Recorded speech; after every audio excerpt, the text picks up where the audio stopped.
한국 시간 기준 5월 25일 오후 테슬라 투자자들을 설레게 한 소식이 전해졌습니다. 4만 팔로워를 가진 유저 SE 로빈슨 주니어는 X에 오늘 테슬라 브룩셔 메가팩토리 건설 현장의 사진입니다 라는 설명과 함께 4장의 사진을 업로드하였습니다. 해당 사진에는 주요 철골 구조물이 세워지고 지붕 프레임까지 완성된 테슬라의 세 번째 메가팩토리 건설 현장이 담겨 있었습니다. 그는 이어서 영상 또한 개인 유튜브 채널에 업로드하였고 드론 뷰가 아니다 보니 전체적인 느낌 파악은 어려웠지만 그래도 현장의 웅장함은 느낄 수 있었습니다. 테슬라는 텍사스 브룩셔에 새로운 메가팩토리를 건설 중이며 이는 라스롭과 상하이 메가팩토리에 이은 세 번째 생산 시설입니다. 텍사스 메가팩토리는 약 160만 평방피트 규모로 기존 공장의 총 면적보다 2배 정도 크며 테슬라는 약 2억 달러를 투자해 메가팩과 파워월을 생산할 계획이라고 합니다. 이 공장은 1,500개의 일자리를 창출하며 최대 가동 시 연간 100억 달러의 매출이 예상된다고 합니다. 현재 앞선 영상과 이미지를 보셨듯 골조공사 단계로 테슬라가 명확한 완공 시한을 밝힌 바는 없으나 2025년 말쯤 완공, 2026년 초쯤에 시범 생산을 시작할 것으로 추정됩니다. 금융 플랫폼 스톡스토리를 중심으로 활동하며 야후 파이낸스 등의 기사를 기고하는 독립금융 저널리스트 앤서니 리는 테슬라의 25년 1분기 실적 발표 당시 자료를 분석하며 테슬라 에너지 부문에서 주목하는 제품은 대규모 배터리 시스템인 메가팩으로 막대한 전력을 저장하고 분배합니다. 각 메가팩은 100에서 150가구에 24시간 전력을 공급하며 가격은 100만 달러 이상입니다. 메가팩은 전기차보다 높은 마진을 가지며 한 대의 메가팩 판매는 약 100대의 테슬라 자동차와 맞먹는 운영이익을 창출합니다. 테슬라가 에너지 사업을 확장하고 소프트웨어 서비스를 강화한다면 성장 가능성은 무궁무진하며 논쟁을 종결시킬 수 있습니다. 라고 하였습니다. 테슬라 에너지 부문은 지난 몇 년간 꾸준히 성장했습니다. 분기별 배포는 변동이 있을 수 있지만 연 단위로 보면 메가팩의 생산 및 배포량이 폭발적으로 증가했습니다. AI로 대표되는 급변하는 시대와 전력 수요의 급증으로 에너지 저장 시장이 계속 커지고 있으며 테슬라 에너지는 그 속에서 빠르게 성장하고 있습니다. 테슬라 에너지 공식 계정이 직접 업로드한 차트를 통해 보듯 테슬라 에너지 연간 저장 시스템의 배포량 추이는 2019년부터 2025년까지 꾸준한 증가세를 확인할 수 있습니다.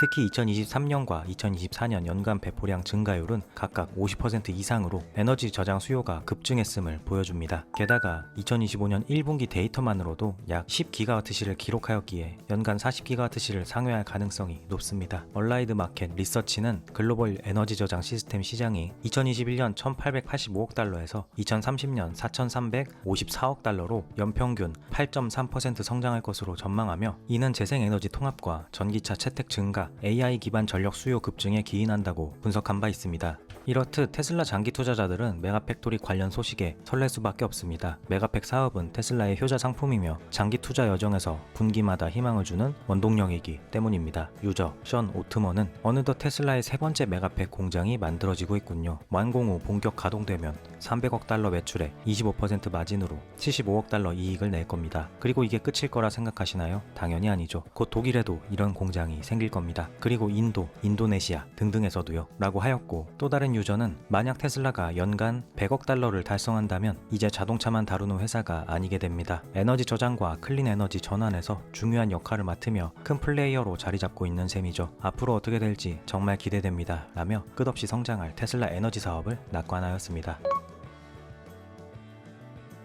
일론 머스크는 어제 한 영상을 공유하였습니다. 해당 영상은 기술 및 성장주에 대한 소식을 공유하는 투자 인플루언서 아밋의 영상이었으며 그의 뉴저지에서 보스턴까지의 5시간의 FSD 사용 후기가 담겨 있었습니다. 그는 영상에서 한 가지 말하고 싶은 건 어제 뉴저지에서 보스턴까지 가는 테슬라 FSD로 운전한 경험입니다. 처음으로 테슬라 차를 타고 5시간을 운전했습니다. 이전에는 최대 3시간이 전부였죠. 그때는 FSD도 없었지만 어제는 FSD였고 정말 놀라웠습니다. 차가 전혀 실수하지 않아서 제가 제어할 필요가 없었습니다. 완전 미쳤습니다. 중간에 밥을 먹으려고 잠깐 멈췄고 그게 다입니다. 처음 3시간 동안 아무 일도 없었고 다음 2시간도 마찬가지였습니다. 몇 번은 차선 변경이나 고속도로 출구를 제대로 하지 못할까 싶어서 제가 제어하고 싶었던 순간이 있었는데 차가 알아서 잘 해냈습니다. 이제 테슬라의 신경망과 인공지능에 대한 철학적 접근 그리고 기술적 실행 방식이 정말 최고라는 믿음이 생기기 시작했습니다. 다른 누구보다 낫죠. 로보택시는 확실히 확장하기 어려운 도시 도전이겠지만 제품 자체는 너무 뛰어납니다. 그래서 테슬라가 오랫동안 광고 없이도 잘 나갔던 거겠죠. 제품이 너무 좋아서 사람들이 자연스럽게 찾게 되니까요. 로보택시 공개 때도 비슷할 거라고 생각합니다. 이건 정말 대단한 경험이었습니다. 내일 뉴저지로 돌아가는 5시간 동안도 다시 제어하지 않아도 되길 바랍니다. 솔직히 테슬라 주식을 더 매수해야 할 것 같습니다.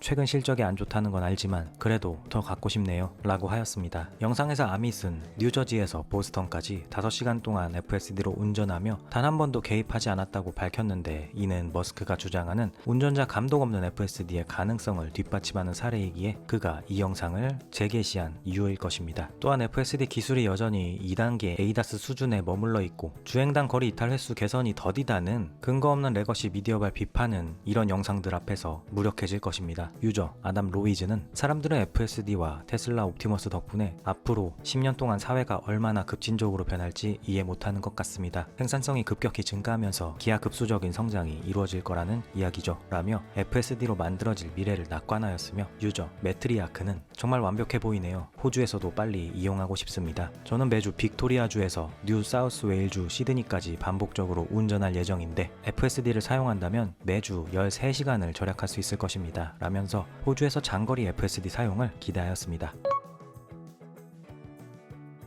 테슬라 이사회 멤버의 주식 매각은 언론의 주요 먹잇거리이며 이사회 의장인 로빈 댄 홈 또한 그 공격을 피해갈 순 없었습니다. 최근 뉴욕 타임즈는 그녀의 주식 매각을 마치 그녀가 일론 머스크의 회사 운영에 실망하여 한 것처럼 묘사하기도 했고, 해당 기사를 접한 테슬라 커뮤니티는 그녀에게 부정적인 목소리를 낼 수밖에 없었습니다. 테슬라 인플루언서이자 스스로를 일론 머스크의 열성 팬이라고 부르는 알렉산드라 메르츠는 X에 장문의 글을 업로드하며 로빈 댄 홈의 매도를 걱정하지 않아도 되는 이유를 설명하였습니다. 알렉산드라 메르츠는 로빈 댄 홈의 테슬라 주식 매도는 개인적 이익이 아닌 테슬라와 주주들에게 이익을 돌려주는 법적 합의의 일환입니다. 저는 이 글을 통해 댄 홈의 주식 매도 배경과 그 목적을 설명하며 주주 오해를 해소하려 합니다. 테슬라는 2010년과 2019년에 주식 보상 계획을 통해 이사들에게 3에서 4년간 점진적으로 권리가 확정된 후 7에서 10년 안에 행사할 수 있는 주식 옵션을 지급했습니다. 하지만 2020년 디트로이트 퇴직 시스템이 이사회 보상이 지나치다고 주장하며 주주를 대표해 소송을 제기했습니다. 2023년 7월 테슬라 이사회는 7억 3,500만 달러를 회사에 돌려주고 2021년부터 2023년까지의 보상을 포기하는 합의에 이르렀습니다. 이 합의의 총 가치는 9억 1,900만 달러이며 2025년 1월 델라웨어 법원이 이를 승인했습니다. 이후 이사들은 2021년부터 주식 옵션 없이 고정급여만 받습니다. 이사회 의장인 댄 홈은 2017년부터 2020년까지 받은 주식 옵션 중 일부를 매도했으며 2027년 8월까지 매도는 계속됩니다. 이는 2010년 계획의 취소 불가 조건과 합의사항 요구 때문이며 매도 수익은 테슬라로 반환됩니다. 댄홈은 현재 연간 21만 9천 달러의 고정급여를 받고 있습니다. 이 매도는 합의 이행 과정으로 테슬라의 자금을 돌려주고 주주 가치를 높이는 데 기여합니다. 이사회는 주식 보상 없이 근무하며 주주 이익을 우선시합니다. 이는 테슬라 경영진의 투명성과 헌신을 보여주며 주주 신뢰를 강화하려는 노력입니다 라고 글을 썼습니다. 요약하자면 테슬라 이사회 의장 댄 홈은 2010년 주식 보상 계획의 취소 불가 조건과 2023년 합의 요구 사항 때문에 주식을 매도해야 했으며, 그것은 개인의 이익을 위한 것이 아니고 매도 수익은 테슬라로 반환되어 주주 가치를 높이는 데 기여한다는 내용이었습니다. 유저 나우엘 콘트라치키는 이해하기 쉬운 글을 만들어주셔서 감사합니다. 제가 품고 있던 의심이 모두 사라졌습니다 라며 감사함을 표했습니다.